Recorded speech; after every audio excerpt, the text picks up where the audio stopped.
강재섭 대표 최고위원의 긴급 기자회견을 진행하도록 하겠습니다.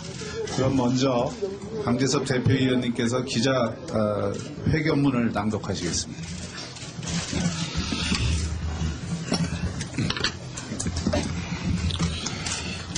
존경하는 국민 여러분, 사랑하는 당원 동지 여러분, 1997년 11월 7일 이회창 씨는 조순 전 총재와 함께 우리 한나라당 창당에 합의했었습니다. 어제가 한나라당의 사실상 10번째 생일이었습니다. 하기에 오늘 저는 더 분하고 참담한 심정으로 이 자리에 섰습니다. 그 이회창 씨가 우리 한나라당의 생일날 한나라당을 기어이 버렸습니다. 창당 주역이 오히려 당의 총뿌리를 겨누었습니다. 2번이나 대통령 후보로 나섰던 분입니다. 그런 분이 동지들 등에 비수를 꽂고 떠났습니다. 2번 대선에서 끼니를 거르고 새우잠마저 자면서 자신을 위해 헌신했던 동지들을 이렇게 배신할 수 있겠습니까? 자신 때문에 천막치고 절치부심했던 그 처절한 역사를 벌써 잊었단 말입니까? 나를 밟고 지나가라고 하지는 못할 망정 우리 한나라당을 짓밟고 사심을 채우겠다니 말이 됩니까? 누가 봐도 이것은 세상을 분열시키는 것입니다. 세상을 비참하게 만드는 것입니다. 국정 파탄 세력의 정권 연장을 도와주는 이적 행위입니다. 정권 교체를 열망하는 우리 국민들을 편가름하는 것입니다. 좌파 정권에 길을 터준 장본이면서 오히려 반좌파 세력의 편을 가르고 힘을 빼는 얼빠진 짓을 하고 있습니다. 최소한의 명분과 절차도 없이 정계 은퇴 약속을 뒤집는 노욕입니다. 잃어버린 10년과 거꾸로 간 5년을 되찾으려는 국민 열망을 짓밟고 역사에 죄를 짓는 것입니다. 이회창 씨 출마는 역대 대통령과 후보들이 저지른 온갖 구태 정치의 종합 완결판입니다. 첫째로 김대중 전 대통령의 정계 은퇴 약속 번복, 둘째로 노무현 대통령처럼 자신이 출마했던 정당에 대한 해코지와 탈당, 셋째로 이인재 후보의 97년 경선 불복까지 모두 한꺼번에 포개놓은 종합판입니다. 엄밀히 따지면 그보다도 훨씬 더 질이 나쁩니다. 김 전 대통령은 4번째 도전할 때 적어도 이적 행위는 하지 않았습니다. 노 대통령이 민주당을 떠나긴 했지만 대선에서 승리한 후입니다. 이인재 후보는 그래도 우리 후보가 한참 고전할 때 경선에 그래도 참여했다가 뛰쳐나갔습니다. 그러나 지금 이명박 후보의 지지율은 상대를 압도하고 있지 않습니까? 도대체 왜, 무엇 때문인지 이해할 수 없습니다. 국민에게 주는 감동도 없고 자신의 당선 가능성도 없고 전혀 없는 그런 무모한 짓을 하는 이유가 무엇입니까? 명분도 없고 실리도 없이 섭을 지고 불로 뛰어드는 까닭이 무엇입니까? 경선에서 낙선하면 출마하지 못하도록 선거법이 바뀌었습니다. 이거 왜 바뀌었습니까? 바로 경선 불복 피해자였던 이회창 씨 이후에 우리가 그렇게 고친 겁니다.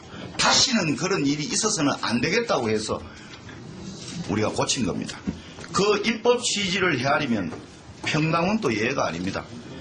비록 투표를 했는지 여부는 떠나서 이회창 씨는 당원 자격으로 사실상 경선에 참여한 것과 마찬가지입니다. 예비 후보로 나서지 않은 것은 후보가 되기를 스스로 포기한 것으로 우리는 봐야 합니다. 그리고 당이 선출한 후보를 힘껏 밀어주기로 약속한 것과 다름이 없습니다. 이것은 우리 한나라당 당헌의 정신이기도 합니다. 아니 상식입니다. 이것은. 지금 출마 선언은 마라톤 결승점 앞에서 느닷없이 끼어들어 새치기 하는 파렴치한 일입니다. 한마디로 무임승차 아닙니까? 자신이 만든 정당의 근본을 부정하는 쿠데타입니다. 편법을 넘어서 탈법입니다. 그리고 변칙을 넘어서 반칙입니다. 탈법과 반칙에 의존해서 법치혁명을 하겠다니 말이 됩니까? 분열과 반목을 자초한 사람은 화해와 통합을 말할 자격이 없습니다. 부패정치를 답습하면서 정치개혁을 말한들 믿을 사람 아무도 없습니다. 지난 2차례 대선에서 온 당원은 쪼들리는 살림, 얇은 지갑 털어서 선거 자금됐습니다. 시간을 쪼개가면서 발이 부르트도록 뛰었습니다. 그러고도 이해창 씨는 2번씩이나 패장이 되었습니다. 당도 잘못을 면할 수 없지만 가장 큰 책임은 역시 후보인 장소에게 있는 것 아니겠습니까? 그러다가 지금도 낯이 화끈거리는 차떼기가 뒤늦게 들통이 났었습니다. 우리 한나라당 당원은 얼굴을 들고 다닐 수가 없었습니다. 명함조차도 건넬 수가 없었습니다. 우리는 박근혜 전 대표를 중심으로 멀쩡하던 당사를 팔고 천막당사로 옮겼습니다. 1000억이 넘는 연수원도 국가에 헌납했습니다. 그놈의 차떼기 오명을 싣기 위해서 석고대죄하면서 그야말로 와신상담을 했습니다. 지난 총선에는 물갈이도 큰 폭으로 했습니다. 지금도 눈물이 납니다. 애꿎은 사무처 당직자 150여 명을 내보낼 때는 피눈물을 흘렸습니다. 저도 대표가 된 후에 임명진 위원장을 목사를 윤리위원장으로 임명해서 부패 근처에만 가도 읍참 마속 일벌백계 했습니다. 그러나 우리는 한나라당은 간판만은 내리지 않았습니다. 봄과 가을을 떳떳이 심판받자고 다짐했습니다. 5년이 흐른 지금 우리 한나라당 지지율은 50%에서 왔다 갔다 하고 있습니다. 어렵사리 밥상을 차려놓으니까 뒤늦게 숟가락 들고 달려드는 거 아닙니까? 나라만 독립된다면 문지기가 돼도 좋다고 하신 백범 선생이 새삼 존경스럽습니다. 이회창 씨 출마의 변은 어찌 그리도 국정 파탄 세력의 선동과 빼다박았습니까? 철저하게 검증받은 우리 후보를 근거 없이 음해하는 바로 그 논리입니다. 이회창 씨는 그토록 미워하던 공작 정치를 스스로 따라가고 있습니다. 욕하면서 닮아가고 있습니다. 이제 그는 정권교체 후원자가 아니라 해방꾼으로 전락했습니다.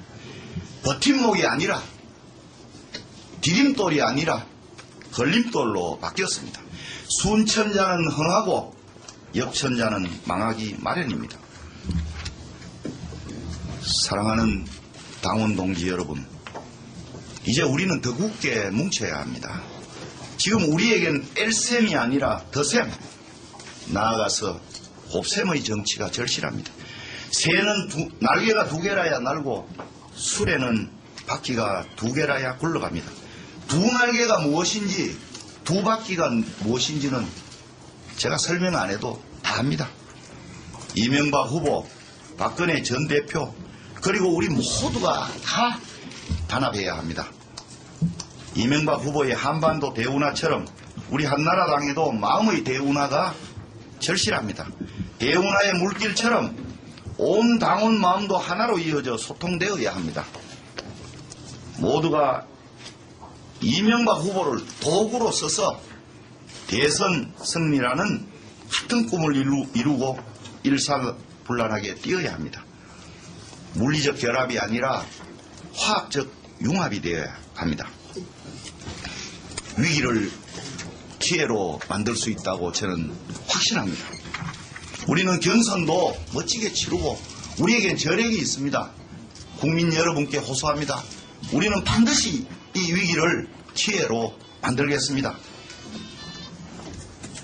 같은 배에 타서 위급한 경우를 만나면 서로 돕는 게 순리입니다. 단합이 최고의 무기요 최상의 비법입니다.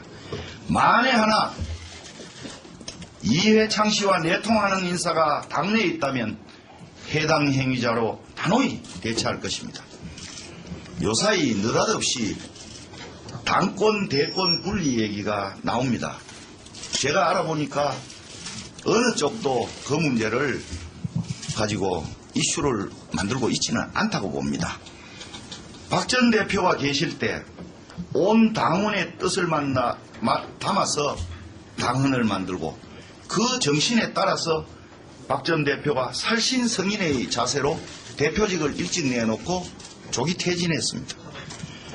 대권 당권 분리는 당헌 당규대로 따르면 됩니다. 대표인 제가 시원찮아서 그런지 모르겠지만은 이런 논란이 일고 있습니다. 그러나 저는 왜 논란이 일고 있는지 이해할 수 없습니다. 대선 때까지는 지금 현재 있는 당헌 당규에 따라 당연히 후보가 당무의 우선권을 가집니다. 그래서 저는 절제하고 후보 중심으로 당을 이끌기 위해서 노력하고 있습니다. 그것이 우리 당헌의 정신입니다. 당무에 초점을 맞춰서 선거가 치러져야 맞기 때문입니다. 그러나 대선이 끝나면 대통령 당선자는 청와대에 가실 겁니다. 대통령도 당무에 일처 관여하지 못합니다. 공천이라고 해서 예외가 아닙니다. 외부 인사가 30% 넘게 많이 참여하는 공천심사위원회가 거의 정권을 행사할 것입니다. 당대표도 그런 문제에 일일이 심사위원회에 관여해서 이 사람 해라 저 사람 해라 할 수 없는 것입니다. 더더구나 한 발 뒤에 있는 청와대에 들어간 대통령이 이 문제에 대해서 절대 관여할 수가 없습니다. 심사기준도 최대한 객관적으로 만들 것입니다. 경선에서 누구를 지지했는지 그것은 잣대가 될 수 없습니다. 지금부터 누가 열심히 하는지 누가 자격이 있는지 그것이 잣대가 되어야 할 것입니다. 우리 한나라당에는 계보도 없습니다. 진골, 선골도 없습니다. 살생부도 쉰들러 리스트도 없습니다. 우리가 피해의식을 가질 필요가 없습니다. 내년 7월 임기가 끝나는 당대표로서 18대 총선 공천에 이러한 약속을 반드시 지키겠습니다. 이명박 후보나 박근혜 전 대표께서도 저희 입장에 100% 공감하실 것으로 믿습니다. 오는 11월 21일 창당 10주년에는 한나라당을 위해 헌신해오신 모든 분들, 개국 공신들을 모두 모시도록 하겠습니다. 제2창당의 각오로 새롭게 다져나가겠습니다. 지난 10년 창업과 수성에 이어 이제 경장의 기치를 높이 들겠습니다. 그리하여 우리 정당사의 새 지평을 열겠습니다. 선진 인류국가를 열망하는 모든 이들의 동참을 기대합니다. 아울러 이번 대선을 이명박 후보와 함께 우리 한나라당은 차떼기 멍에를 벗는 계기로 삼겠습니다. 정말 깨끗한 선거를 치르겠습니다. 검은 돈 안 받고 뒷돈 안 쓸 것입니다. 연수원을 국가에 헌납한 박근혜 전 대표의 정신도 저는 바로 이렇다고 생각합니다. 이번에 만든 크린 정치위원회가 선봉했을 것입니다. 위대한 대한민국 국민 여러분 간절히 호소드립니다. 이제는 편법과 반칙이 통하지 않는다는 사실을 똑똑히 보여주실 것을 간절히 호소드립니다. 상식과 순리를 거스른 사람의 말로가 어떠한지 먼 훗날까지 교훈이 되도록 철퇴를 가해 주십시오. 국민 여러분의 판단에 이 나라의 순리와 민주주의 정신이 확고히 뿌리내리는 계기가 될 것이라고 확신합니다. 우리 한나라당은 국민 여러분과 함께 기필코 정권 교체의 역사적 위협을 이룩하겠습니다. 민생 경제를 살리고 국민 대통합을 실현하겠습니다. 우리 모두 국민 성공시대 선진 인류 국가로 힘차게 나아갑시다. 감사합니다. 네. 자, 다음은 언론인 여러분과 일문일답을 진행하도록 하겠습니다. 먼저 문화일보 신문정 기자. 저 문화일보 신문정인데요. 간단하게 한 가지. 어디 계세요? 여기 아, 예. 형님 오랜만입니다. 예. 미안합니다.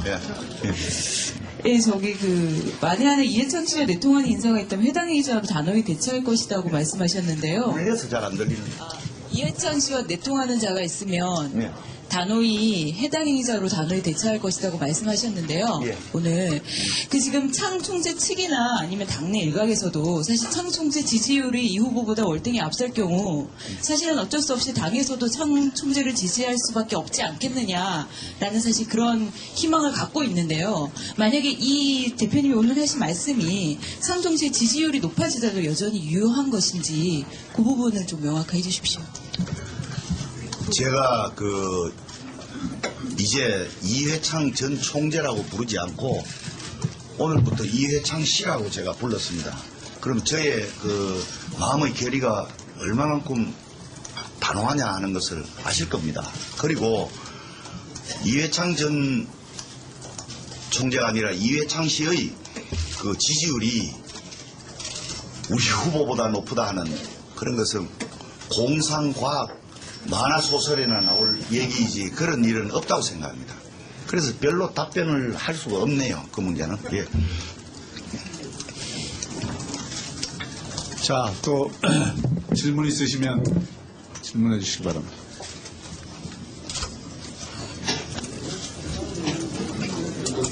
예, 이승관 기자. 예. 이창 총재 출마를 해서 지금 일부 언론에서도 보수 우파의 분열이 가셔야 되는 거 아닌가 그런 지적이 나오고 있는데 그 부분에 대해서 어떻게 생각하시는지 좀 말씀을 해주시고요. 보수 우파의 대동단합을 위해서 출마하셨다는 것은 궤변입니다. 아까도 제가 말씀드렸지만 보수 우파, 저는 보수 우파 이렇게 얘기하기보다가도 온 국민의 정권 열망을 정권 교체의 열망을 분열시키는 그런 분열책이라고 생각을 하고 있습니다. 그래서 지금 이회창 총재께서 말씀하시는 그 모든 논리는 그러한 논리로 어떻게 과거에 판결을 쓰실 수 있었겠느냐 의아로울 정도로 아주 변칙적이고 논리 자체가 해괴하다 저는 이렇게 생각을 하고 있습니다. 지금 이순신 장군의 12척의 배가 남았다고 말씀하신 적이 있습니다. 그런 비유는 정말 터무니없다고 생각합니다. 이순신 장군의 남은 배 12척은 나라를 구하기 위해서 쓴 것이고 이회창 총재의 배 12척은 나라를 분열시키고 나라를 거꾸로 가게 만들고 소위 역천자의 입장에서 쓰겠다는 얘기밖에 안 되기 때문에 저는 그 논리에 승복할 수가 없습니다. 그리고 온 국민이 이것은 당연히 정권 교체를 열망하는 세력을 분열시킨다. 보수 우파를 분열시킨다. 이렇게 생각하지. 누가 무슨 스페아 다이아론이라든지 무슨 페이스메이커라든지 이런 말장난에 속을 사람이 누가 있겠습니까? 네, 또 질문 없으십니까? 예, 김용태 기자, SBS.